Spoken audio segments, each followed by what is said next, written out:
கர்த்தருடைய பரிசுத்தநாமத்திற்கு உண்டாவதாக நான் கூட தேவனையும் வைத்திருக்கிறார். அந்த தேவனை சொல்கிறேன்.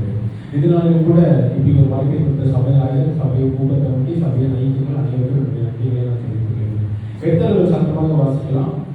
யோவான் 19:30.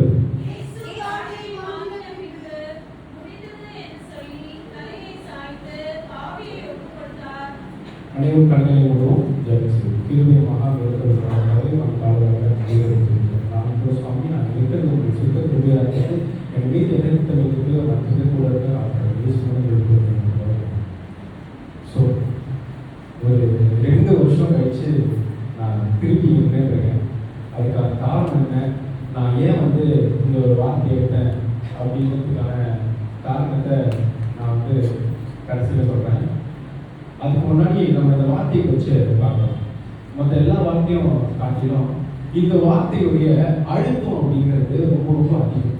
மற்ற எல்லா வார்த்தையும் பார்த்தீங்கன்னா மற்ற எல்லா வார்த்தையுமே ஒரு கான்வர்சேஷன் கொடுக்கும். இப்போ ஃபர்ஸ்ட் வார்த்தை எடுத்துக்கிட்டீங்கன்னா பிதாவே அப்படின்னு சொல்லி பிதாவை கரெக்டாக சொல்லுவாங்க. 2வது வார்த்தை பார்த்தீங்கன்னா கல்யாணம் பார்த்து சொல்லுவார். 3வது வார்த்தை பார்த்தீங்கன்னா காயத்துக்கு சொல்லுவார். 4வது வார்த்தை பிதாவுக்கு சொல்லுவார். 5வது வார்த்தை அந்த சோல்ஜர்ஸை பார்த்து சொல்லுவார். 6வது வார்த்தை என்னோட 7வது வார்த்தை பிதாவுக்கு சொல்லுவார். ஸோ எல்லா வார்த்தையும் காட்டிலும் இந்த வார்த்தையுடைய அழுத்தம் அப்படிங்கிறது ரொம்ப அதிகம். ஏன் அப்படின்னா இவர் யார்கிட்ட சொல்றாரு, to whom he is addressing that definition. இதே யார்கிட்ட சொல்றாரு அப்படின்னு சொல்லி பார்க்குறப்போ he is telling himself. தனக்கு தானே அது சொல்றாரு. ஏன் அப்படின்னா நம்ம டே டு டே லைஃப்ல நம்ம நிறைய பிரச்சனைகள் வரும். அப்போ நம்ம என்ன பண்ணுவோம் அப்படின்னா நம்ம ஒரு பிரச்சனை வந்துச்சு அப்படின்னா நம்மளோட ஃப்ரெண்ட்ஸோ ஃபேமிலியோ ரிலேட்டிவ்ஸோ சொந்தக்காரங்களோ இல்லை நம்மளோட ஆஃபீஸ் கொலீக்ஸோ யாராவது ஒருத்தர் நம்மளை கன்சோல் பண்ணுவாங்க. சரி பார்த்துக்கலாம் இதெல்லாம் பிரச்சனையா அப்படின்னு சொல்லி கன்சோல் பண்ணுவோம். சப்போஸ் யாருமே இல்லாத பட்சத்தில் நமக்கு நம்மளே கன்சோல் பண்ணிப்போம். சரி பரவாயில்ல, இதை விட பெரிய பிரச்சனைலாம் நம்ம பார்த்துக்கணும், நம்ம லைஃப்ல ஏதாவது ஒரு பிரச்சனை நமக்கு அப்படின்னு சொல்லி நமக்கு நம்மளே கன்சோல் பண்ணிப்போம். ஆனால் இந்த இடத்துல தேவனுக்கு சுற்றி இருக்கிறவங்க யாருமே கன்சோல் பண்ணிக்கல. அவருடைய மனதும் இந்த இடத்துல ரொம்ப உடைத்து போய் அவர் சொல்லிக்கிற வார்த்தை என்ன அப்படின்றதுனா முடியுது. ஒரு 2 வாரத்துக்கு முன்னாடி என்னோட ஃப்ரெண்டு ரொம்ப க்ளோஸ் பண்ணுவாங்க. நைட்டு 8 to 9 நான் அவங்ககிட்ட ஃபோனில் பேசுகிறேன். 12 மணி வரைக்கும் ஃப்ரெண்ட்ஸோட கேம் ஆடிருக்கான். 2 மணிக்கு என்னோட க்ளோஸ் ஃப்ரெண்ட்ஸ் எல்லாருக்கும் அவங்களுடைய சூசைட் நோட்டை வச்சுட்டு 4 மணிக்கு மாத்திரை போட்டு 5 மணிக்கு இறந்தா அவங்க அப்பா 6 மணிக்கு எனக்கு ஃபோன் பண்ணுறாரு. இப்படி கடைசியாக ஒரு முக்கியம் தான் பேசலாம். இன்னைக்கு அவன் என்கிட்ட உயிரோடு இல்லை. என்னோட கையில் அவனோட டிக்ளரேஷன் ஃபார்ம் இருக்கு, முடிஞ்சிருச்சு, எல்லாமே முடிஞ்சிருச்சு, டாக்டரால் எதுவுமே பண்ண முடியாதுன்னு சொல்லிட்டாங்க, முடிச்சு போச்சு அப்படின்னா. அப்போ அவங்க அப்பா ஹோப்லெஸ்ஸா இதுக்கப்புறம் வேற வழியே கிடையாது அப்படின்னு அவருக்கு மனம் முடிந்து என்கிட்ட சொன்ன ஒரு வார்த்தை என்ன தெரியுமா, முடிஞ்சிருச்சு, இதுக்கப்புறம் ஒண்ணுமே பண்ண முடியாது. வேலை செய்தியில மெயின் ரோட்ல சொந்த வீடு, ஒரே பையன், சொந்த வீடுனால எல்லாம் இருக்கு. ஆனா அவன் என் கூட எல்லாம். அப்போ ஒரு குரூஷியலான சிச்சுவேஷன்ல சுத்தி இருக்கிற யாருமே அவங்களுக்கு சப்போர்ட்டிவா இல்லாம தனக்கு தானே அதை இது முடிஞ்சிருச்சு, இதுக்கப்புறம் வேற வழியே இல்லைன்னு சொல்லி மனமுடைந்து சொல்லுன்ற வார்த்தை தான் இந்த 6வது வார்த்தை முடியுது. ஸோ இப்போ நம்ம இந்த வார்த்தையுடைய அழுத்தத்தை குறித்து பார்க்கணும். ஸோ இப்போ அடுத்தது என்ன பார்க்க போறோம் அப்படின்னா இந்த க்ரூசிஃபிகேஷன் குறித்து பார்க்கணும். இந்த க்ரூசிஃபிகேஷன் பார்த்தீங்கன்னா இந்த க்ரூசிஃபிகேஷன் ஹோல் ஸ்ட்ரக்சராக பார்த்தீங்கன்னா ஒரு கேஸ் ஸ்டடி மாதிரி தான் இருக்கும். அதாவது இப்போ இந்த க்ரூசிஃபிகேஷன் பார்த்தீங்கன்னா யார் ஃபர்ஸ்ட் ஆரம்பிச்சா அப்படின்னா ஜீசஸ் பிறக்கிறதுக்கு ஒரு 500 வருஷத்துக்கு முன்னாடி டேரிஸ் அப்படின்னு சொல்லி ஒரு எம்பரர் தான் ஃபர்ஸ்ட் டைம் இந்த க்ரூசிஃபிகேஷனே இம்ப்ளிமெண்ட் பண்ணியிருப்பாரு. பக்கத்தில் ஒரு புக் ரெஃபரன்ஸ் இருக்கும். அந்த புக்கில் 3000 பேர் க்ரூசிஃபை பண்ணியிருப்பாரு. அதுதான் அந்த புக்கில் ரெஃபரன்ஸாக இருக்கும். இன்னுமே அந்த புக் இருக்கு.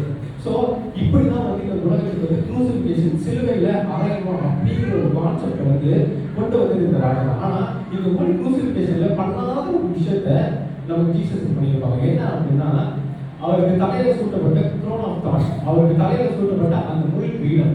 நீங்க பாக்குறீங்களா, இதுதான் ஆக்சுவலான முள் பீடம். இன்னுமே அந்த பாரிஸ்ல ஒரு சர்ச்ல அது இன்னுமே அது இன்னும் ப்ரிசர்வ் பண்ணி தான் வச்சிருக்காங்க. ஸோ இதுதான் ஆக்சுவலான த்ரோன் ஆஃப் தாட். தேவனுடைய தலையில சுமத்தப்பட்ட ஆக்சுவலான த்ரோன் ஆஃப் தாட் தான். ஆனா அந்த த்ரோன் ஆஃப் தாட் நீங்க பாக்குறீங்க அப்படின்னா தேவனுக்கு இந்த முள்முடி சூட்டணும்னு சொல்லி யாருமே சொல்லியிருக்காங்க. அந்த ஸ்டார்ட் பண்ண எம்பரரும் அந்த முள்கிட்ட ஒரு கான்செப்டா வச்சிருக்க மாட்டாங்க. பைபிளையுமே யாருமே அவர் முள்கிட்ட சூட்டணும், முள்கிட்ட வைங்க அப்படின்னு சொல்லியிருக்கவே மாட்டாங்க. பைலட்ல அது கிடையாது, எதுவுமே அது கிடையாது. ஆனா சோல்ஜர்ஸா ஒரு விஷயத்த பண்ணுவாங்க. சோல்ஜர்ஸ் ஒரு விஷயத்த சொல்லாம அவங்க பண்ணவே மாட்டாங்க. ஆனா இந்த இடத்துல சோல்ஜர்ஸா ஒரு விஷயத்த பண்ணி அவர் வந்து மூழ்கி எடுத்து சொல்றாங்க. ஏன் இந்த மூழ்கி எடுத்து சொல்றாங்க அப்படின்னு சொல்லி பார்க்குறப்போ, இந்த பூமிக்கு வந்து பாவம் எப்படி வந்துச்சுன்னா ஆடம் மூலியமா வந்துச்சு. அப்போ கர்த்தர் என்ன சொல்றாங்க அப்படின்னா, ஒரு நிமித்தம் இந்த பூமி சபிக்கப்பட்டது. இந்த பூமி உங்களுக்கு என்ன கொடுக்கும் அப்படின்னா முள்ளும் குறுக்கும் பிறப்பிக்கும். ஏன் முள்ளும் குறுக்கும் பிறப்பிக்குது அப்படின்னா, ஒரு வாட்டியும் உன் காலில் முள்ளு குத்தும்ல. அப்போ ஆண்டவரை என்ன மன்னிச்சிருக்காங்க, நான் தப்பு பண்ணேன், என்னாலதான் ஆண்டவரை இந்த பூமிக்கு சாபம் வந்துச்சு, என்ன மன்னிச்சிருக்காங்க சொல்லிட்டு பாவம் மன்னிப்போட சிம்பாலைசேஷனா வந்து அந்த இடத்துல காட் வந்து அவர்கிட்ட சொல்லியிருப்பாரு, இந்த பூமி உனக்கு சபிக்கப்பட்டது, இந்த பூமியினால உனக்கு முள்ளும் குறுக்கும் போயிருக்கு. நீங்க வந்து நல்லா யோசிச்சு பார்த்தீங்கன்னா, ஆடம்ல இருந்து நோவா காலம் வரைக்கும் யாருமே பாவம் விட்டே கேட்க மாட்டாங்க.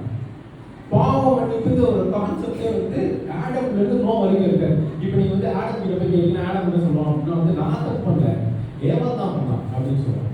ஏவாள் கிட்ட போய் கேட்டீங்கன்னா எனக்கு தெரியாது, அந்த ஸ்னேக் தான் பண்ண சொல்லுவாங்க. அப்படியே வந்து அவங்களோட வழியில வந்து காயம் கொடுக்கும். காயம் கிட்ட போய் கேட்டீங்கன்னா என் சகோதரனுக்கு நான் காவலாளியும் கேட்டுருவோம். அவங்களோட வரிசையில வந்து லாமை கிட்ட போனோம்னா காயனுக்கு 7 படி சோறுனா என் மேல 27 படி சோறுன்னு சொல்லுவோம். ஸோ அந்த ஒவ்வொரு கான்செப்டுமே வந்து யாருமே பாவம் பண்ணிட்டு வந்து கேட்க மாட்டாங்க. இது எங்க ரிஃப்ளெக்ட் ஆகும்னா மோசஸ் இடத்துல ரிஃப்ளெக்ட் ஆகும். மோசஸ் வந்து ஃபர்ஸ்ட் டைம் வந்து அந்த ஹீப்ரூஸ் மலையில போய் நிற்பாரு. நிற்கிறப்போ காட் ஃபர்ஸ்ட் என்ன சொல்லுவாரு அப்படின்னா, மோசஸ் நீ கிட்ட வராது, உன் பாதரட்சையை கழட்டி போடு, ரிமூவ் யுவர் ஸ்லிப்பர்ஸ். ஏன்னா இது பரிசுத்தமான இடம்.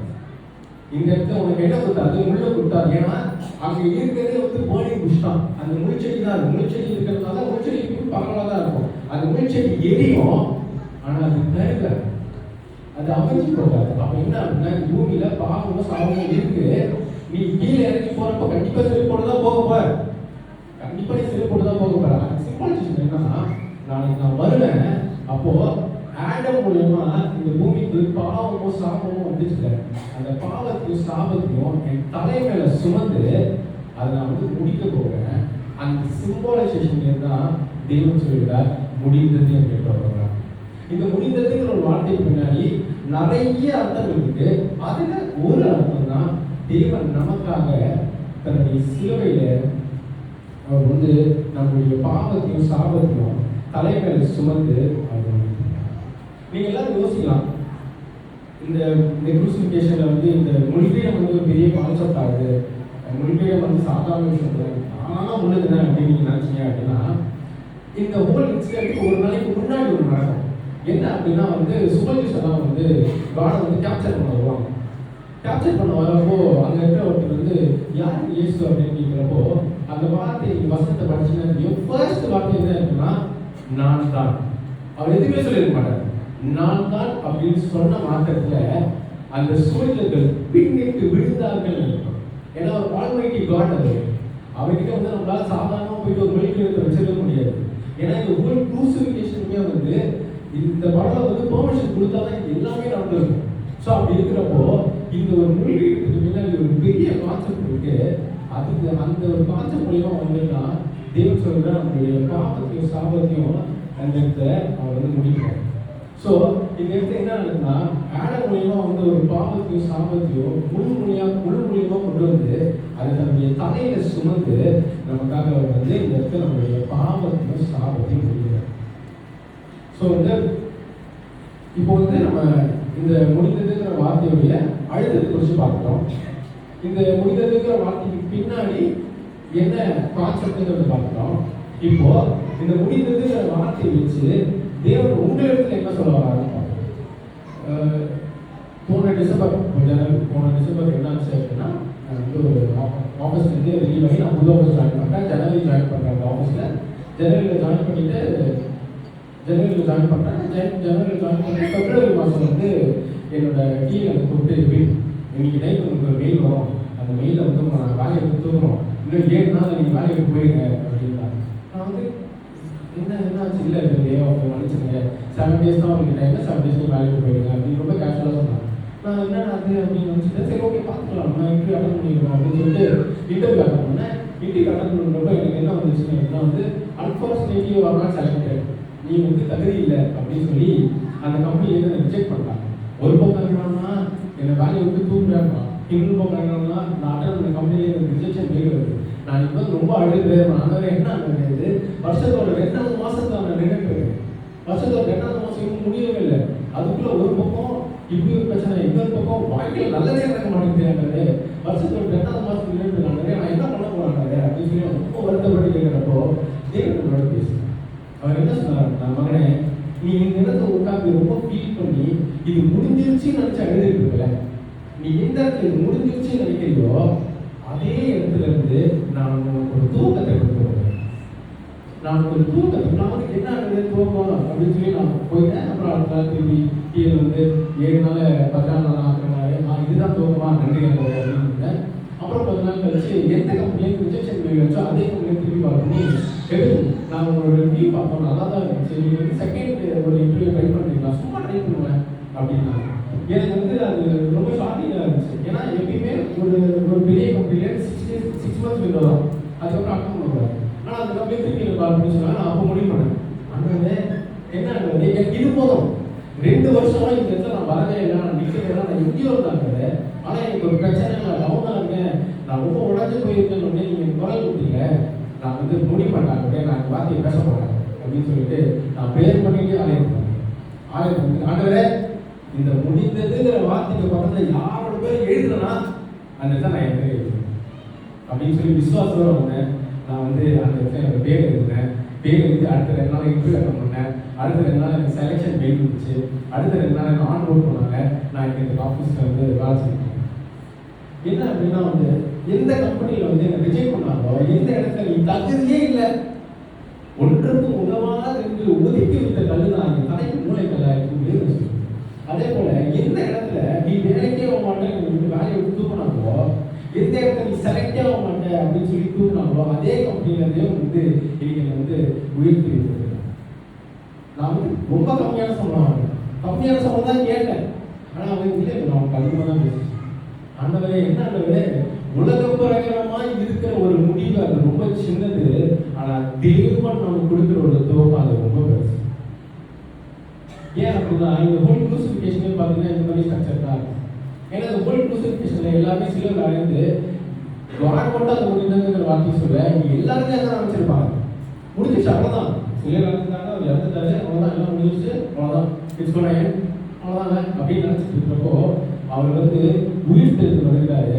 அது எப்படி அப்படின்னா crucifixion to resurrection, resurrection to salvation, ரட்சிப்பு. அப்படிதான் வந்து இந்த ஹோல் கான்செப்டே இருக்கும்.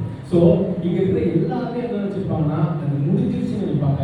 ஆனா தெய்வம் சொல்லுகிறார் எல்லா முடிவில் இருந்தும் ஒரு தூக்கத்தை நான் வைத்திருக்கேன். இதனால கூட கண்பான தெய்வச்சன்மை வேதம் சொல்கிறது, தேவனுங்களை பார்த்து சொல்லுகிறார், நீங்க ஒரு விஷயத்துக்காக ரொம்ப அழுத்து ஆண்டவே இப்படிதான் முடிய போதாண்டவே, என் வாழ்க்கை இப்படிதான் முடிய போதாண்டவே, இப்படிதான் முடிய போகுது, அவன்தான் முடிஞ்சிருச்சு அப்படின்னு சொல்லிட்டு இங்க இருக்கிற எல்லாரும் சுத்தி இருக்கிற எல்லாருமே முடிஞ்சிருச்சு இப்படிதான் முடிய போகுது, இப்படிதான் ஆக போற அப்படின்னு சொல்லி சுத்தி இருக்கிற எல்லாரும் சொல்லிட்டே இருக்கிறாங்க. ஒரு டைம்ல உங்களுக்குமே மனமுடையது, அண்ணே இப்படிதான் முடிய போதா, இவன் சுத்தி இருக்கிற எல்லாம் இதான் சொல்றாங்க, இப்படிதான் என் வாழ்க்கை முடிய போதா, இப்படிதான் வந்து முடிய போதாண்டவே, பயமா இருக்காண்டவே அப்படின்னு சொல்லி சொல்ற போதே உங்களை பார்த்து சொல்லுகிறார், if you think this is your end, I will make you to start from where you lose. நீ எந்த இடத்துல இறந்து போறாயோ, நீ எந்த இடத்துல வந்து ஹோப்லெஸ்ஸா இருக்கியோ, அப்ப தேவன் உன்னை பார்த்து சொல்லுகிறார், நீ எந்த இடத்துல இறந்து போனாயோ அதே இடத்துல இருந்து நான் ஒரு துவக்கத்தை கொடுப்பேன். எக்ஸ்ட்ரா ரீஸ்டார்ட், நான் உன்னை திருப்பி ஆரம்பிக்க போறதில்ல, உனக்கு ஒரு பெரிய துவக்கத்தை கொடுப்பேன். அந்த துவக்கத்தை உன் கண்கள் பாரு, அந்த துவக்கத்தை உன் கண்கள் பாரு. ஸோ இந்த இடத்துல டைம் முடிஞ்சிச்சு, என்னோட மெசேஜ் முடிஞ்சிச்சு. ஆனால் வந்து என்னோட மெசேஜ் என்னோட மெசேஜ் வந்து முடிந்ததுன்னு தான் நான் பார்த்தேன். என்னோட மெசேஜ் முடிஞ்சிருச்சு. ஆனால் இந்த மெசேஜோட துவக்கம் இன்னைக்கு உங்கள் எல்லா வாழ்க்கையும் நடக்கும். தேவன் உங்களை வைத்து பெரிய காரியத்தை செய்ய அவளாக இருக்கிறார். அது மட்டும் இல்லாமல் நீங்கள் உங்கள் வாழ்க்கையில் முடிந்ததுன்னு நினைச்சீங்க அப்படின்னா அது முடிவல்ல, அது ஒரு துவக்கம். அந்த துவக்கத்தை உங்கள் கண்கள் பார்க்கும். அந்த துவக்கம் என்னைக்கே நடக்கும். அனைவரும் கண்களை கூட ஜெபம் செய்யும். திருப்பயமாக மிருத்து உணர்வுலாம் கட்டாவே அப்பா இந்த வெளியில அப்பா நாளைக்கு கூட சுவாமிகளோ அப்பா இதே ஈஸி நாளைக்கு பக்கத்தில் ஒரு சின்ன சர்ச்சில் நாங்கள் உட்காந்து worship பண்ண நாட்கள் இருந்தாங்க. அப்பா அந்த இடத்துல நீங்க முடிக்கணும்னு நினைச்சிருந்தீங்கன்னா எங்களுக்கு இந்த ஆலயத்தை கொடுத்துருக்க மாட்டீங்க. இந்த ஆலயத்தோட நீங்க முடிக்கணும்னு நினைச்சிருந்தீங்கன்னா மேல எங்களுக்கு ஒரு பேரிஷ் ஹாலை கொடுத்துருக்க மாட்டீங்க. இந்த பேரிஷ் ஹாலோட முடிக்கணும்னு நினைச்சீங்கன்னா எங்களுக்கு ஒரு கிளை சபையை கொடுத்துருக்க மாட்டீங்க. இந்த நாளில் கூட இந்த ஆலயத்திற்கு நிறைய பேர் இந்த விஷயம் இதுதான் முடியும்னு நினைச்சிட்டு இருக்கிறப்போ என் தேவனாக நீங்க எங்களுக்கு ஒரு புதிய துவக்கத்தை கொடுக்க போறதுக்காக நன்றி. இதோ இந்த நாளிலும் கூட இது முடிவல்ல, இது ஒரு துவக்கம். அந்த துவக்கத்தை நாங்கள் பார்க்கும்படியே செய்வோம். பார்ப்பீங்க வேலைகளும் உங்களுக்கு ஒப்புக்கிறேன், கூட இருக்க பயணத்தை பார்க்கணும். இயேசுவின் ஒப்புக்கிறேன் செய்வோம். இலக்கியாண்டு நாமத்தை வழங்கப்படுத்தலாம். லேடிஸ் கிட்ட வயசை கேட்கக்கூடாது, ஜென்ஸ் கிட்ட சம்பளத்தை கேட்கக்கூடாது. எவ்வளோ சம்பளம் வாங்குறாங்க, நிறைய வாங்குறாங்க சொல்லவே மாட்டேங்கிறாங்க.